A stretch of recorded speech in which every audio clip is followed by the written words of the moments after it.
خانواده اولیوی فمی بیشتر از 1 سال است که از نیگریا، یک کشور افریقایی، به تاجیکستان آمده کار و زندگی میکند. محیط و آدمان تاجیکستان برای فرزندان فمی نو و نامفهوم بود. فرزندان او مطمئن نبودند که در این محیط از آنها استقبال میکنند یا آنها را قبول میکنند، زیرا تفاوت اول و نمایان آنها از مردم تاجیکستان رنگی پوست بود. من بسیار غمگین بودم چون فکر میکردم که مرا کودکانی اینجا قبول نمیکنند و نقض نمیبینند.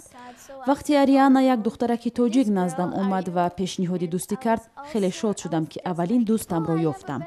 او از من درباره از کجا بودند و خانواده‌ام پرسید.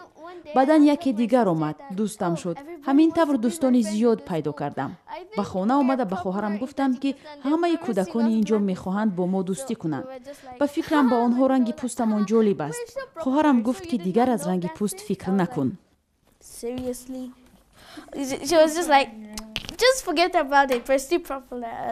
برای کودکان فمی در تاجیکستان همه چیز تقریبا نو است. مخصوصا هوای 4 فصلی تاجیکستان و بارش برف و برفبازی برایشان خیلی خوش آمده است.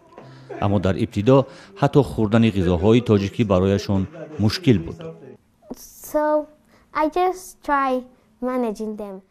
من کوشش کردم که به خوردن خوراک‌های تاجیکی عادت کنم. مثال حاضر من اوشی پلاو و قروتاب را نغز میبینم. من باغ‌های اینجا، مغازه اشان و کوه‌های بلند و برفپوش سفیددره را دوست می‌دارم.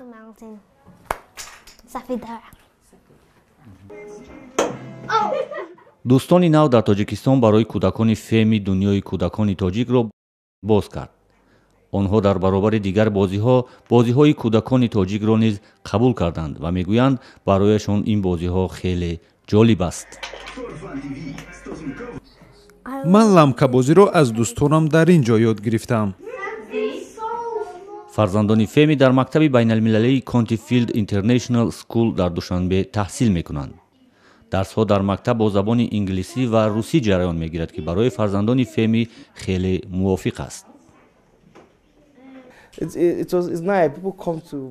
این خیلی خوب است. بچه‌ها آمده با فرزندان ما شناس میشوند. همراه خودشان آنها را به کوچه میبرند. آنها بیشتر میخواهند که با فرزندان من دوست شده زبان انگلیسی را یاد بگیرند.